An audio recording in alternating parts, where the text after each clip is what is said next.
उधर गाजा में जारी जंग को रोकने के अमेरिकी प्रस्ताव पर इजरायल के हामी भरने के बाद इंतजार हमास के हां करने का रह गया। यानी हमास भी उस प्रस्ताव पर सहमत हुआ तो युद्ध किसी भी वक्त खत्म हो सकता है। न्यूज एजेंसी रॉयटर्स के मुताबिक अमेरिकी राष्ट्रपति डोनाल्ड ट्रंप ने 2 साल से चल रही इस लड़ाई को समाप्त करने के लिए 20 पॉइंट वाला एक प्रस्ताव रखा। उस प्रस्ताव पर उन्होंने व्हाइट हाउस में इजरायल के प्रधानमंत्री बेंजामिन नेतन्याहू के साथ चर्चा की। बैठक के बाद नेतन्याहू ने घोषणा कर दी कि वो ट्रंप के दिए प्रस्ताव को मानने के लिए तैयार हैं। मतलब हमास ने भी 20 पॉइंट वाले उस प्रस्ताव को अगर मान लिया तो इजरायल की सेना गाजा पर बमबारी फौरन रोक देगी। इसके साथ ही हमास के लड़ाकों को भी हमले बंद करने होंगे और सरेंडर करना होगा। उन्हें हथियार डालने पड़ेंगे।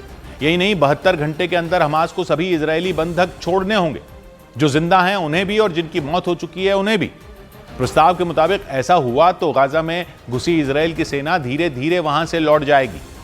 लड़ाई रुकने के बाद क्या, कब और कैसे होगा, इस सब का जिक्र ट्रंप के 20 पॉइंट वाले प्लान में किया गया। इस प्रस्ताव के साथ ही डोनाल्ड ट्रंप ने हमास को चेतावनी भी दी। उन्होंने साफ किया कि अगर हमास ने इस प्रस्ताव को मानने से इनकार किया तो इजरायल को उसे खत्म करने का पूरा अधिकार होगा। इतना ही नहीं, ट्रंप के मुताबिक अमेरिका भी हमास को मिटाने में इजरायल का खुलकर साथ देगा। यानी अमेरिकी राष्ट्रपति ने 2 टूक कह दिया कि अगर हमास ने जंग रोकने के उनके प्रस्ताव पर हामी नहीं भरी तो उसका नामो निशान मिटा दिया जाएगा।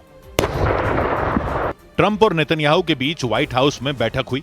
उस बैठक में नेतन्याहू के सामने 2 साल से गाजा में चल रहे युद्ध को खत्म करने के लिए 20 पॉइंट वाला प्रस्ताव रखा गया। ट्रंप के इस प्रस्ताव को नेतन्याहू ने स्वीकार कर लिया और गेंद हमास के पाले में डाल दी। मतलब हमास को तय करना है कि वो लड़ाई खत्म करना चाहता है या नहीं। हालांकि माना जा रहा है कि ट्रंप के 20 पॉइंट वाले प्रस्ताव के लिए राजी होना हमास के लिए भी आसान नहीं होगा, क्योंकि इस प्रस्ताव पर सहमति जताने के बाद गाजा में बारूद की बारिश तो रुक जाएगी, लेकिन हमास के नेताओं, कमांडरों और लड़ाकों को सरेंडर कर हथियार डालने पड़ेंगे। इसके साथ ही बंधक बनाए गए सभी इजरायली नागरिकों को 72 घंटे के अंदर रिहा करना होगा। और तो और जंग खत्म होने के बाद गाजा में जो सरकार बनेगी उसमें भी हमास की कोई भूमिका नहीं होगी। हालांकि ट्रंप के प्रस्ताव में यह भी साफ किया गया कि हथियार डालने वाले हमास के लड़ाकों के खिलाफ कोई कार्रवाई नहीं होगी, उन्हें माफ कर दिया जाएगा। और हमास के लड़ाके अगर गाजा छोड़कर किसी दूसरे देश में जाना चाहते हैं तो उसका भी इंतजाम किया जाएगा। यही नहीं, गाजा में रह रहे फिलिस्तीनियों के साथ भी कोई जोर जबरदस्ती नहीं की जाएगी।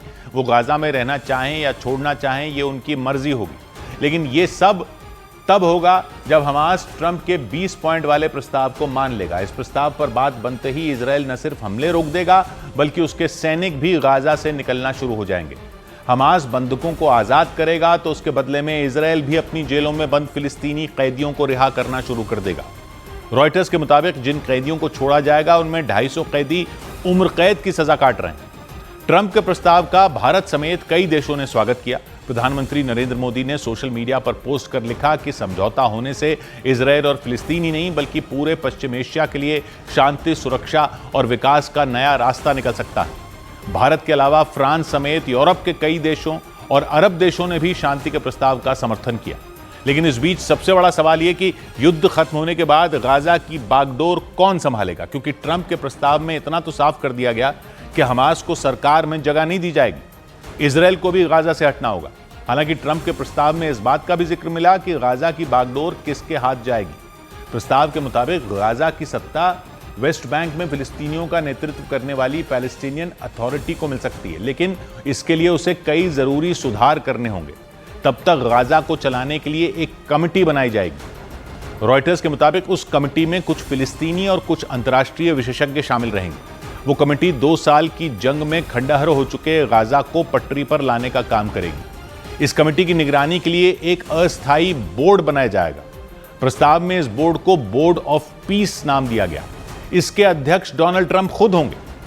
बोर्ड का मकसद युद्ध में बर्बाद हुए गाजा को नए तरीके से बसाने के लिए फंड इकट्ठा करना भी होगा, क्योंकि 2 साल से चल रही बमबारी में 41 किलोमीटर लंबी गाजा पट्टी का लगभग हर इलाका तबाह हो चुका है। जहां इमारतें हुआ करती थीं वहां मलबे का ढेर लग चुका है। गाजा में रह रहे फिलिस्तीनी जंग की आग में बुरी तरह झुलस गए। उनके लिए 2 वक्त की रोटी का इंतजाम करना भी मुश्किल काम बन गया। हालांकि अमेरिकी प्रस्ताव पर इजरायल ने हामी भरी तो एक बार फिर से गाजा में बमबारी रुकने की उम्मीदें नजर आने लगी। ट्रंप ने दावा किया कि उनका 20 पॉइंट वाला प्रस्ताव गाजा में शांति लाएगा। going to be a deal that will end the war. It's going to be a deal with, it's going to be peace. जिस प्रस्ताव के लिए नेतन्याहू तैयार हुए उसके लागू होते ही इजरायल की सेना को हमले रोकने होंगे और कुछ दिनों के अंदर गाजा से निकलना होगा। इसके अलावा बंधुकों के बदले इजरायल की जेलों में बंद करीब 2000 फिलिस्तीनी कैदी रिहा करने होंगे। उनमें 250 कैदी ऐसे हैं जो उम्र कैद की सजा काट रहे हैं। रॉयटर्स के मुताबिक गाजा से इजरायली सेना के हटने के बाद अमेरिका अपने सहयोगियों और अरब देशों के साथ मिलकर सुरक्षा बल की एक टीम बनाएगा। वो टीम गाजा की सुरक्षा का जिम्मा संभालेगी।